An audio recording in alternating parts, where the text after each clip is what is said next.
Yeah, there were just some general thoughts on this year's team and the prospects for this season. I think this is an exciting year. I think the personnel, a lot of people know who we have on this team. I mean, there's no question. You look at Gabby Plain in the circle. You look at Sis Bates at shortstop. But I think the coolest thing about this team is we are more than that. And we truly are more than that. And there's some stars that are going to emerge, just like a Sammy Reynolds emerged for us last year, a Silent Rain Espinoza. I don't need to go down the whole roster for you. That's, to be decided how these young women end up playing. But I think that is the most exciting part, is that there's new people. And with the common ones that you do know, they're going to be able to help carry us, but the new talent is going to be exciting to watch. You lose one half of your dynamic duo in the circle. How do you feel that role from Taryn? Yeah, I think that's going to be the biggest question for this group. I think having Taryn Alvello for 4 years' time do what she did for this program, be able to be, like a 1-2 punch with Gabby Plain. There's no replacing somebody that can throw upwards of 68, 70 miles an hour with the things that she learned through her time here in her 4 years. She graduated learning so many lessons, so it's going to be really hard for us to replace somebody like that, but I'm hopeful in our future and the young players that we do have in the circle to support Gabby Plain. I'm excited about Gabby being in a role that she hasn't been in yet, and that is to be the oldest pitcher on the staff. And so this will be her first time doing that, and I'm excited to see how she weathers that and how she's able to perform in a more of a leadership role. A preseason #1 ranking is flattering. Is it both a curse and a blessing as far as motivation? I think being ranked #1 at the first of the season, you can't quite embrace it because the majority of your team, 5 of them who are newcomers to us, 4 freshmen and 1 newcomer that's a sophomore, they don't really know, and so they don't know that. I think the seniors definitely are on guard in terms of they know it doesn't mean anything. And then, quite frankly, some of the rankings don't have us in there. And some of the rankings that do have us in there, I think you look at the first place votes, and I think the one that we are ranked #1 in, I don't think we have the majority of the first place votes. I don't know exactly how that works in the algorithm or the equation, but I think it just means that for right now, we're a thought of team, we're a popular team, but the perspective for us always going into that is, thank you for the advertisement. We love that. We love that for the university, but we also embrace the target that it brings because we're not going to get anybody that takes a pitch off against us. But in the end, that's what's going to happen throughout the entire season is nobody's going to forget about us. They're not going to take a pitch off, and we're just going to continue to evolve and grow ourselves and see how good we can be by the end of this whole thing. Is it nice though that you've built up that cachet that you're regarded every year as one of the teams to beat? Yeah, I think you earn it. You earn the target on your back, and then you learn to embrace it. And I think over time, the better our culture is, the better our mindset is, the more we're able to weather what ends up happening to us. 2 years ago, I don't know what our preseason ranking was, but, by all means, I thought, we had one of those teams that could win it all. And then sure enough, we had to go through some adversity, losing Morgan Flores. So that team ended up obviously overcoming that and fell short one game of winning a national championship. But I just think in general, we're proud to earn the opportunity to, kind of wear that target on our back. This is the second year in a row you're going to have to replace the 9-hitter in the lineup. I know that's always been an important spot in your order. How big of a focus is that going to be, figuring that out in the non-conference season? I think anytime you're having to worry about replacing a number 9 hitter, you're in a pretty good spot. But 9 hitter is important, obviously, don't get me wrong. I think the glue of the team, the continuity of the offense comes and, it comes and goes throughout the season, and that lineup will evolve for us. And I can't tell you exactly who is going to be there, but I sure do know that person will know how important they are to our lineup. And Best case scenario, we can produce some home runs in that spot, like Amira Malloy did, and some, postseason abilities in that role. But it's far from being set, but absolutely that's an important position for our lineup. What are your expectations for Kelly Lynch in her first year?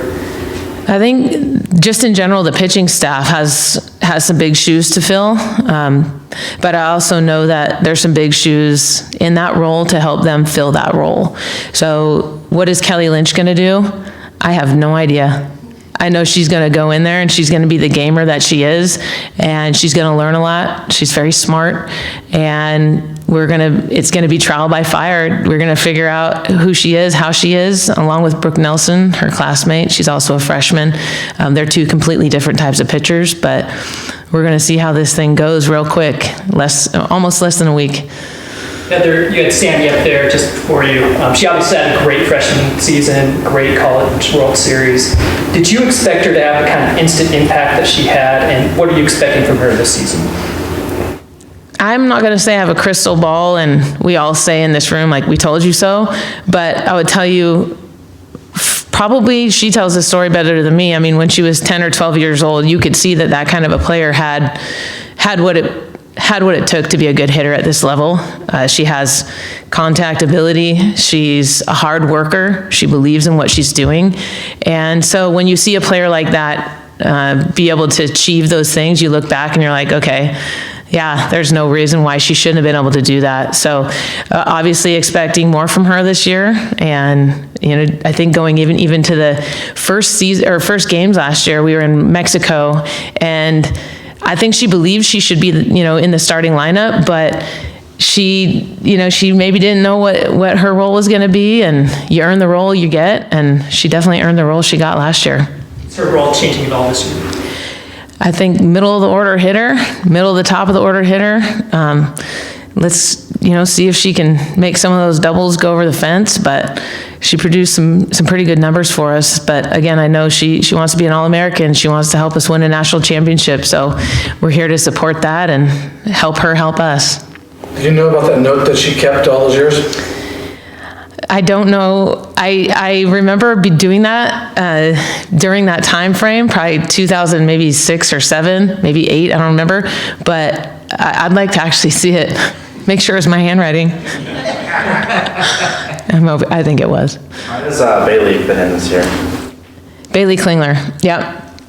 So we were in a situation at the end of last year of looking for another player that could, possibly play in the middle of the field for us, play a corner, produce some power. When Bailey's name came up, we were all about it. She's, got a good relationship with Sis Bates, and I think that helped her, look at us like a serious option. But we're definitely intrigued and interested to see what Bailey Klingler does for this team this year. You just heard, along with us, all the women talking about the culture and how important it was. How do you describe the culture of the team, and how much do you work on instilling that each year, or is it self-sustaining kind of? Oh, I wish it was self-sustaining. No, actually I don't, because that's the beauty of being able to be in this role that I'm in, is to be able to provide people the platform to succeed beyond the pressure and of life, of the moment, and to really live in and love every single moment that we get together. Because I think, especially as female athletes, you really know that this might be the best thing that they ever get to do as an athlete, and we want to help them just really be their most confident, durable selves, but then also allow them to understand that that's going to help them beyond the college game. But I love this group for their buy-in, and you couldn't have a better senior class in Sis Bates, Taryn Atlee, Kaya Gibson, and then their supporting cast. I mean, they're bought in. They want to communicate with the coaches. They want to be a part of what we're doing, and it's a great group. And I'm really excited about that part of our team, is just growing who we are and seeing how good we can get. Morgan's one of your longest tenured players here. How has she evolved into a leader over the years? I think Morgan Flores is a very consistent person. I think she would probably say she's seen herself grow a tremendous amount from her freshman year till now. I mean, that's half a decade. But I think she's really coming into her own and and obviously she's a really good player. She's a really good catcher. She's a really good, you draft her on your team because of what she can do. But I think Morgan coming into her own and learning herself even more and more through a leadership role is going to be exciting to see what she can do between now and June. What can she do to carry over last year's success? Well, I don't think you're going to actually try to hit over 20 home runs. That's an uncontrollable. I think for her, she's going to be as good as she lets herself be, but she's also going to be as good as everybody else is around her. And she's just such a hard worker. She's very intentful in how she goes about her work, and you trust what she's going to do, and you trust where her head's at, and she's going to have her moments where she, streaks positive or streaks negative, but I think she really knows who she is as a player, and as she's continuing to know who she is as a person. With her credentials, did Sis have a shot at the Olympic team this year? And is that motivation maybe that she's not? Yeah, I think, Sis being a part of the USA national team was a function of who was going to pick the last 3 players, or, how does that go? And I think on every national team, whatever sport it is, I think it comes down to that. So for her to be even considered in that, maybe the top 18, she should, fly like a kite. I think that's important that she knows that she could be there. Super disappointing. Talking to her the morning she got the decision, it was heartbreaking. It was sad. Of course, I'm a part of the staff, and support what it's all about and what it's for. But on the record, if it's me picking, I pick Sis Bates on my team every single time. You are on that staff. What's it going to be like getting the chance to have Washington face the national team a couple times, especially here? I think one of the things that was important for us when we said yes to being a part of the Stand Beside Her tour is, one, supporting those women of USA softball in their pursuit to win a gold medal this year in the Tokyo Games, but also selfishly for our program to be able to have the opportunity to face a team that's most likely going to be like no other team we get to face this year. It's a little bit of it's hard on the schedule. I think going into the next week, they're the tail end of our week, which is great. It puts a good opportunity in for us that we can't overlook who we're playing prior to the Olympic team, and then obviously in the moment we have to be present to be able to compete against the national team, no matter what happens. And then we get another try again when they come back March 12th. So happy that the University of Washington supported the opportunity. It kind of came at a little bit of the last minute, and it's a home game that we get to play before our first official home game against Utah on Friday night, March 13th, but we're really excited to bring them to Seattle, bring Allie Aguilar back to be able to play with us or against us, and just be a great opportunity for Seattle to be able to watch that team compete. I feel like it's almost like a milestone for the program, or like a sign of how much you guys have achieved, that you can bring the national team to Seattle? That's a good question. I haven't really thought about it like that. I think they were going to come up to the Pacific Northwest, and we saw on their schedule that they were headed to Eugene, and they're going to play, I think, in Salem maybe. And we thought, well, geographically speaking, why don't you come up here? And there's a spot in the schedule. So it just aligned well geographically for them to be able to do the tour. But I think they're trying to get as many games in as possible. For us to be able to play them twice, I think that's great. But it's a once in a lifetime opportunity, at least in this lifetime as we know it, because we don't know after 2020 if softball will be ever in the Olympics again. What does it mean to have Major League Baseball sponsoring that tour? I think for USA softball to be able to align with an entity like Major League Baseball is really big for softball. I think it shows just a good alignment with, the bat and ball sports, and having the two, I guess perceivably top drivers of both sports in union. And I think that's exciting to see what might be able to come of it. And I definitely will support whatever they need and however it needs to go. But it's neat to have that joint partnership. It's been one of the wettest Januaries on record around here. It's kind of a two-part question. As a coach, like how much are you just looking forward to not having to, get out and play this, get into warmer weather with about, 6 weeks of really, it seemed to be nice weather destinations. And also, do you get a different assessment when you finally see consistently your team on the field playing outdoors as opposed to the trainings? Yeah, I'm going to answer that together. So first of all, we've actually, since January 6th, we've been on Husky softball field one time as a team, and that was yesterday, and that was great. It was great to see, like you're saying, the continuity of the team in one. Unfortunately for us, Gabby Plain is in Australia this week. She's competing for a spot for their national team.